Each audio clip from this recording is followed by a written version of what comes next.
Welcome to மைக்ரோபிரெயின்ஸ் mastery. உங்கள் ஜெயஸ்ரீ கிருஷ்ணன் தாங்க. இன்னைக்கு இந்த வீடியோல ஒரு சூப்பரான டாபிக்கை பத்தி தான் பேச போறாங்க. என்ன அப்படின்னு கேக்குறீங்களா? பை பேக் அப்படின்னு சொல்றாங்க. மேடம், நான் ஒரு விஷயத்த பண்ணிடுவேன், என் வீட்டை தேடி அவங்க வந்து வாங்கிட்டு போயிடுவாங்களா? அது சூப்பரான மாடல் இல்லையா மேடம்? நான் வீட்டுல இருந்து சூப்பரா சம்பாதிச்சிட முடியும் இல்லையா? நான் அந்த பை பேக்னா என்ன மேடம், எனக்கு சரியா புரியல. என் பிசினஸ் நான் அதுக்குள்ள போகலாமா வேண்டாமான்னு எப்படி நான் முடிவு எடுக்கிறது அப்படின்னு தெரியலன்னு சொல்றாங்க. சோ நான் அதை பத்தி தான் பேச போறாங்க. ஸோ இது நான் வந்து எம்எஸ்எம்இ டெல்லியோட ட்ரெயினர், அதுக்கப்புறம் எம்எஸ்டிசி நெட்வொர்க் டிசிஆரோட ட்ரெயினரா இருக்கேன். விதவிதமான பிசினஸ் ட்ரைனிங்ஸ் எடுத்துட்டு இருக்கேன். Food processing, agriculture, organic farming, national cultivation, அந்த மாதிரி எடுக்கிறதுனால விதவிதமான பிசினஸ் மாடல்ஸ் எல்லாம் இருக்குங்க. பிரான்சைஸ் மாடல், பிரான்ச் மாடல், இல்ல பைபேக்ல வாங்குற ஹெர்பல் கான்ட்ராக்ட் ஃபார்மிங், அது மாதிரிலாம் நிறைய இருக்கு மாடல்ஸ். ஸோ இதுல இந்த பைபேக்கை பத்தி தான் நான் இதுல மெயினா பேச போறேன். ஏன்னா மைக்ரோ கிரெயின்ஸ்ல பைபேக்ல போலாமா போகக்கூடாதா, பிரான்சைஸ் போலாமா போகக்கூடாதா, பிரான்ச்சா நான் ஆரம்பிக்கலாமா ஆரம்பிக்க கூடாதா, இப்படி ஏகப்பட்ட கேள்விகள் இருக்கு. உங்களுக்கான கேள்விகளுக்கான கரெக்டான புரிதல் என்ன அப்படின்றத பொறுத்து நீங்க டிசைட் பண்ணுங்கன்றதா சொல்ல போறேன். சோ கடைசி வரைக்கும் வீடியோவை பாருங்க. பிகாஸ் உங்களோட 10 நிமிஷம் இதுக்காக செலவிடுங்க, தப்பு கிடையாது. கடைசி வரைக்கும் பாருங்க. பிடிச்சிருந்தா லைக் பண்ணுங்க. அதுக்கு முன்னாடி சப்ஸ்கிரைப் பண்ணுங்க ஃபர்ஸ்ட். ஏன்னா சப்ஸ்கிரைப் பண்ணி வச்சீங்கன்னா நிறைய ஆட்டோமேட்டிக்கா என்னோடது எல்லாமே உங்களுக்கு இமீடியட்டா போஸ்ட் பண்ண உடனே வந்துடும். உங்களுக்கு நிறைய விஷயங்கள் நல்லா கத்துக்கலாம், நிறைய ஐடியாஸ் கிடைக்கும் உங்களுக்கு. அண்ட் சரியான புரிதலோட இருக்கும். ஏன்னா என்னோட ஒவ்வொரு வீடியோவுமே மைக்ரோபிரெயின் மாஸ்டரியில ரிப்பீட் கண்டென்ட் கிடையாதுங்க.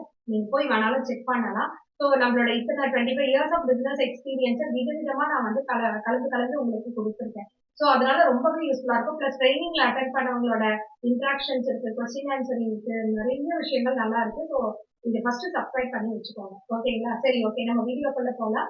சரி, இப்போ பை பேக் அப்படிங்கிறாங்களே, அது வந்து என்னது அப்படின்னு கேட்டீங்கன்னா, நம்ம பொருளை நம்ம உற்பத்தி பண்ணிடுவோம். நம்ம பையர் வந்து நம்ம இடத்துக்கே வந்து அதை ஒரு பொருளை கொடுத்து வாங்கிடுவாங்க. ஓகேங்களா? இதுக்கான அவங்க என்ன பண்ணுவாங்க, நம்மளோட பையர் வந்து நமக்கான ஃபுல் செட்டிங் அப்புக்கான தேவையான பொருட்கள் எல்லாமே அவங்களே கொடுத்துருவாங்க. அது நீங்க ஒரு ஃபார்மிங்கா பண்றதா இருந்தாலும் சரி, இல்ல ஃபுட் ப்ராசஸிங்கா பண்றதா இருந்தாலும் சரி, இல்ல வந்து ஒரு ஃபேஷன் டிசைன், டெக்ஸ்டைல் பிசினஸா இருந்தாலுமே சரி, அப்படிதான். அதுக்கு தேவையான ரா மெட்டீரியல்ஸ அந்த பையர் வந்து நமக்கு கொடுத்துருவாங்க. நம்ம வேலை என்ன, அவங்க எப்படி வேணும்னு சொல்றாங்களோ அந்த மாதிரி செஞ்சு நம்ம திருப்பி அவங்களுக்கு கொடுத்துருவோம். இதுதான் பை பேக். கொடுக்குற பொருளை நம்ம செஞ்சு திருப்பி அவங்களுக்கே கொடுக்குறோம் அப்படின்றது தான் பை பேக். சரி, ஓகே, இது வந்து மைக்ரோகிரெயின்ஸ் பிசினஸ்ல ஒத்து வருமா வராதா, நான் எந்த மாதிரி மாடல்ல போகணும் அப்படின்றத உங்களோட கொஸ்டின்ஸா நிறைய பேரோடது இருக்கு. என்ன அப்படின்னு பாத்தீங்கன்னா, பை பேக் அப்படின்னா நீங்க இப்போ எவ்வளவு இன்வெஸ்ட்மெண்ட் போட்டு அவங்க கிட்ட இருந்து வாங்குறீங்க, அது வந்து உங்களுக்கு கரெக்டா இருக்கா? சோ அந்த அவங்க கொடுக்குற அந்த பேமெண்ட் டீடைல்ஸ் எல்லாம் உங்களுக்கு கரெக்டா இருக்கா? அது ரிட்டர்ன் ஆன் இன்வெஸ்ட்மெண்ட்டை எவ்வளவு நாள்ல நீங்க திருப்பி எடுக்க முடியும்? அவங்க உங்ககிட்ட வாங்கிக்கிற பொருளினுடைய விலை நிர்ணயம் சரியா இருக்கா? அதுக்கு அவங்க உங்ககிட்ட கொடுக்குற பொருட்களுடைய குவாலிட்டி சரியா இருக்கா? அவங்க உங்களுக்கு செய்யக்கூடிய கைடன்ஸ், சப்போர்ட், ட்ரைனிங் சப்போர்ட் அது சரியா இருக்கா? இந்த மாதிரி நிறைய விஷயங்களை நீங்க முதல்ல கரெக்டா தெரிஞ்சுக்கணும். தெரிஞ்சுட்டதுக்கு அப்புறம் அவங்களோட பிசினஸ் பிளான் என்ன அப்படின்றது தெரிஞ்சுக்கணும். சரி, பிசினஸ் பிளான் என்ன அப்படின்னா, ஒண்ணு அவங்க பைபேக்ல கொடுக்குறேன் அப்படின்னு சொல்லிட்டு வராங்க அப்படின்னா, நான் எவ்வளவு முதலீடு போடுறேன். ஆக்சுவலி அதுல நிறைய இடத்துல என்ன ஆகுது அப்படின்னு பாத்தீங்கன்னா, மேலோட்டமான ஒரு பைபேக்ல இருக்கிற ஒரு விஷயத்த மட்டும் சொல்லிடுவாங்க.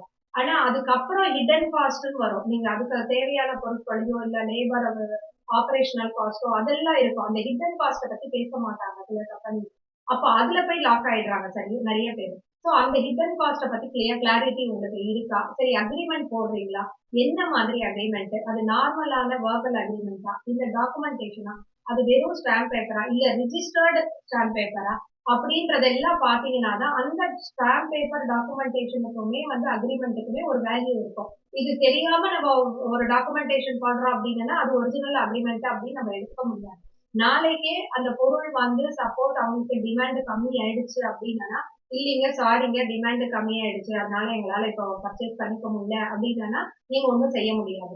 அதுக்கு அடுத்த விஷயம் என்ன அப்படின்னு பாத்தீங்கன்னா, சில டைம் வந்து இல்ல உங்க குவாலிட்டி நாங்க சொன்ன மாதிரி நீங்க செய்யல, அதனால உங்க குவாலிட்டி சரியா இல்ல, அதனால எங்களால வாங்கிக்க முடியாது அப்படின்னு சொல்லிட்டு உங்க குவாலிட்டியை ரிஜெக்ட் பண்ணிட்டு அது மூலமா அவங்க வந்து உங்களுக்கு கொடுக்க வேண்டிய அமௌண்ட்டை கம்மியா கொடுக்கறதுக்கான வாய்ப்புகளை ஓடிட்டு இருக்கு. இதெல்லாம் நான் சொல்றது பிராக்டிகலா இந்த உலகத்துல நடந்துட்டு இருக்கு. இவங்க அவங்க நான் பர்டிகுலரா சொல்லலைங்க, ஜென்ரலா நடக்கிற விஷயத்த உங்களோட பகிர்ந்துக்கிறேன். ஸோ அப்ப நம்ம இந்த இந்த மாதிரி ஒரு கான்ட்ராக்டா போற போது பேக்ரவுண்டு எல்லாத்தையும் கரெக்டா நீங்க விசாரிக்காம போகக்கூடாதுங்க. அது ரொம்ப முக்கியம். நாங்களும் ஹெர்பல் கான்ட்ராக்ட் ஃபார்மிங் ஒரு கம்பெனியோட நம்ம அசோசியேட்டா இருக்கோம். பட் எல்லா அக்ரிமெண்ட்டுமே வந்து பக்காவா இருக்கா அப்படின்னு பார்த்துட்டு தான் நாங்க உள்ள இறங்குறது. ஸோ அந்த மாதிரி உங்களுக்கு பக்காவா எல்லாமே இருக்கான்றது தெரியணும். அதுக்கப்புறம் அப்படின்னு பாத்தீங்கன்னா சில பேர் வந்து இது ஒரு மாடல். சில பேர் என்ன நீங்க எங்க கிட்ட பொருளை வாங்கி நீங்க பிரான்ச்சஸ் மாதிரி ஆரம்பிச்சுக்கலாம் அப்படின்னு சொல்லுவாங்க. பிரான்ச் மாதிரின்றதுக்கு ஒரு தனி கான்செப்ட் இருக்கு. ஜஸ்ட் நீங்க அவங்களோட பிராண்ட் நேம் அதெல்லாம் யூஸ் பண்ணிக்கலாம், பிரான்ச்சா வச்சுக்கலாம். சில அடிஷன்ஸ் நீங்க எக்ஸ்ட்ரா கூட சேர்த்துக்கலாம். அந்த மாதிரி அலோவ் பண்ணுவாங்க சில இடத்துல எல்லாம். இப்போ ஒரு ஜூஸ் ஷாப் எடுக்கிறாங்க, ஒரு பிராண்ட் நேம் போடுறாங்கன்னா அந்த ஜூஸோட சேர்த்து சில பிஸ்கெட்ஸும் ஆட் பண்ணிக்கோங்க பரவாயில்ல அப்படின்வாங்க. பட் சில பேர் வந்து அதெல்லாம் எதுவும் இருக்கக்கூடாது, எங்களோடது மட்டும்தான் இருக்கணும் அப்படின்னு சொல்லுவாங்க. அது ஒரு கான்செப்ட். இன்னொன்னு பிரான்சைஸ் மாடல். பிரான்சைஸ் மாடல்ன்றது என்ன? அவங்களே ஒரு அமௌண்ட் சொல்லிடுவாங்க. இந்த அமௌண்ட்டை எனக்கு பல்கா கொடுத்துருங்க, நாங்க இந்த செட்டப் பண்ணி கொடுத்துருவோம். உங்ககிட்ட ஒண்ணு நாங்க சேலரி பேசிஸ்ல சேலரியா உங்களுக்கு கொடுத்துருவோம். மந்த்லி நீங்க வந்து நாங்க சொல்ற அளவுல இந்த செட்டப்ல எவ்வளவு ப்ரொடக்ஷன் வருதோ நீங்க ப்ரொடக்ஷன் பண்ணி எங்ககிட்ட கொடுத்துருவோம், நாங்க வாங்கிக்கிறோம். உங்களுக்கு மந்த்லி ஒரு அமௌண்ட் வந்து ஃபிக்ஸ் பண்ணிடுவோம், அந்த அமௌண்ட்டை தான் கொடுப்போம். நீங்க அந்த மாதிரி வாங்கி பண்ணிக்கோங்க அப்படின்னா, நான் வீட்டுல இருக்கப்பா எனக்கு ஒண்ணும் இல்லாததுக்கு ஏதோ ஒரு அமௌண்ட் மந்த்லி வருது அப்படின்னு சொல்லிட்டு சில பேர் போவாங்க. சில இடத்துல என்ன பண்ணுவாங்க, இல்ல நீங்க பண்ற அந்த இப்போ 1 கிலோ உங்ககிட்ட இருந்து வருதுன்னா நாங்க அந்த 1 கிலோவை அளவு மெஷர்மெண்ட் பண்ணி எடுத்துப்போம். உங்களுக்கு இந்த ரேட்டுக்கு நாங்க உங்ககிட்ட இருந்து வாங்கிப்போம், நாங்க வேற ரேட்டை போட்டு கொடுத்துப்போம், எங்களுக்கு மார்க்கெட்டிங் டீம் இருக்கு அப்படின்னு சொல்லுவாங்க. அது one type of franchise model. அந்த மாதிரி இருக்கும். பட் நீங்க இந்த இடத்துல எப்போ நம்ம உஷாரா இருக்கணும், நான் அந்த கான்ட்ராக்டர் ஃபார்மிங் மாதிரி போற போது டாக்குமெண்டேஷன் எல்லாம் பக்காவா இருக்கா, குவாலிட்டி ப்ராடக்ட் இருக்கா, அதெல்லாம் பார்க்கணும். அதே மாதிரி இதுலயுமே நம்ம வந்து இந்த டாக்குமெண்டேஷன் ப்ராசஸ், இந்த குவாலிட்டி இருக்கா எல்லாமே பார்க்கணும். ரிட்டர்ன் ஆன் இன்வெஸ்ட்மெண்ட் எவ்வளவுக்கு வரும். நம்ம இந்த மாதிரி 30,000 சேலரியா வாங்கினோம்னா இல்ல 20,000 15,000 நமக்கு சேலரி மாதிரி கிடைக்கிறதுனா நான் போட்ட 5 லட்சத்தையோ இல்ல 2 லட்சத்தையோ இல்ல 10 லட்சத்தையோ எப்ப நான் எடுப்பேன், அது இது ரியலி ஒர்க் அவுட் ஆகுமா, ஏன்னா அதுக்கான இன்ட்ரெஸ்ட் என்ன அப்படின்றதெல்லாம் நீங்க கால்குலேட் பண்ணிட்டு என்னோட டைம் எஃபோர்ட் என்ன அதெல்லாம் கால்குலேட் பண்ணிட்டு நீங்க அதுக்கப்புறம் அதை வந்து நம்ம டிசைட் பண்ணணும். ஸோ அது ரொம்பவே முக்கியமான ஒரு விஷயம். சரி இது எந்த மாதிரி மாடல்ல போகணும் அப்படின்றது நீங்க டிசைட் பண்ணிக்கோங்க. இதெல்லாம் இல்ல மேடம், வேண்டாம் இந்த பைபேக்கே வேண்டாம், நானே பண்ணா பெனிஃபிட்டா என்ன பொறுத்த வரைக்கும் நீங்களா ஒரு விஷயத்தை இறங்கி பண்ற போது டெஃபினட்டா நீங்க ஃபர்ஸ்ட் வந்து இன்புட் காஸ்ட் இன்வெஸ்ட்மெண்ட் காஸ்ட்டை நீங்க முதல்ல ரெடியூஸ் பண்ண முடியும். ஏன்னா பைபேக்ல ஒரு பொருளை மொத்தமா ஒருத்தருக்கு சேர்ந்து வாங்குறோம் அப்படின்னா டெஃபினட்டா அதுக்கான லாபம் அவங்க வச்சுதான் விற்க முடியும், அப்படிதான் விற்பாங்க.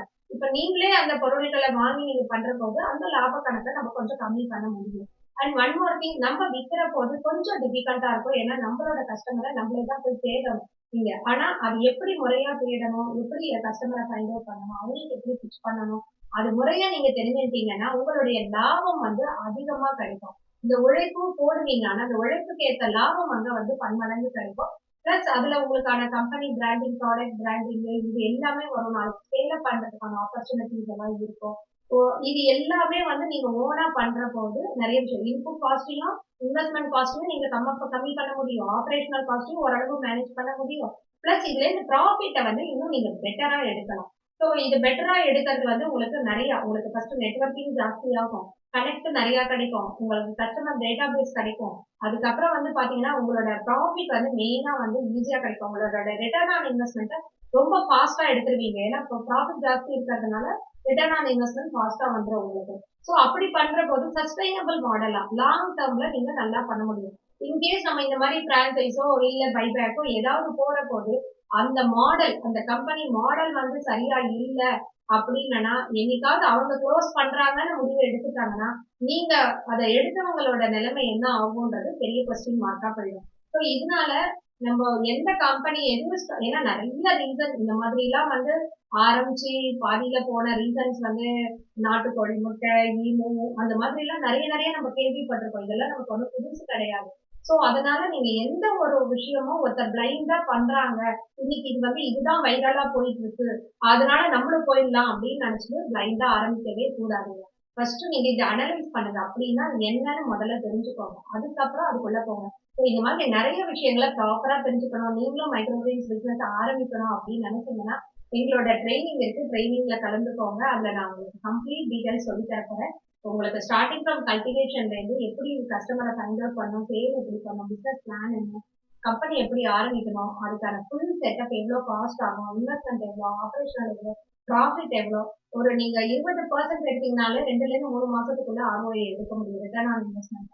அது எப்படி பண்ணலாம்? இன்னைக்கு மைக்ரோ ஃபினான்ஸ் பார்த்தீங்கன்னா 200% 300% வந்து ப்ராஃபிட் வச்சு வித்துட்டு இருக்காங்க. 20% வச்சாலே உங்களால ஈஸியா பண்ண முடியும். பட் இவ்வளவு மாதிரி பிரைசிங்கே தப்பு தப்பா பண்றாங்க. ஸோ இது மாதிரி எல்லாத்தையும் உங்களுக்கு நான் அந்த ட்ரைனிங்ல சொல்லி கொடுக்குறேங்க. இது நிறைய பேர் கத்துட்டு இருக்காங்க.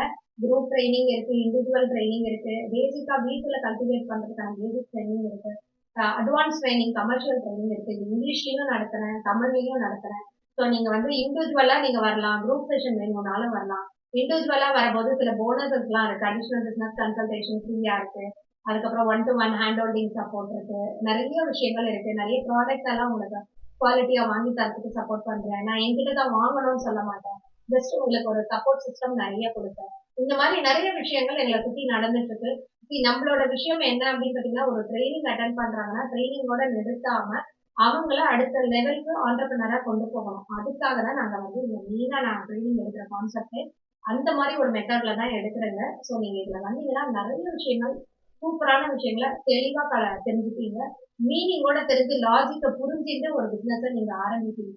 அப்படி ஆரம்பிக்கிற போது உங்களுக்கு ப்ராஃபிட்டோ நஷ்டமோ இது எல்லாமே வந்து கரெக்டா நீங்க அனலைஸ் பண்ணி பண்ற போது சூப்பரா சக்சஸ்ஃபுல்லா பிசினஸா பண்ணாங்க. ஸோ இந்த வீடியோ வந்து அர்ஜென்ட்டா நான் உங்களுக்கு இப்ப ட்ரைனிங் முடிச்ச உடனே போடணும்னு சொல்லிட்டு போட்டதுங்க. ஸோ இதே மாதிரி வேற ஒரு சூப்பர் டாபிக்கோட அடுத்த வீடியோல உங்களை பார்க்குறேன். மறக்காம பிடிச்சிருந்தா லைக் பண்ணுங்க, ஷேர் பண்ணுங்க, சப்ஸ்கிரைப் பண்ணி வச்சுக்கோங்க. ஆட்டோமேட்டிக்கா உங்க நோட்டிபிகேஷன்ஸ்ல என்னோட வீடியோஸ்லாம் வந்துடும். அதே மாதிரி இன்னொரு சேனல் இருக்குங்க, தி ஆர்கானிகா கார்டன். அந்த கார்டனை பத்தி நிறைய விஷயங்கள் தெரிஞ்சுக்கணும்னா நீங்க அந்த சேனலை மறக்காம போய் பாருங்க. சப்ஸ்கிரைப் பண்ணி வச்சுக்கோங்க. அதுலயும் நிறைய விஷயங்கள் உங்களோட ஷேர் பண்ணுங்க. நன்றி.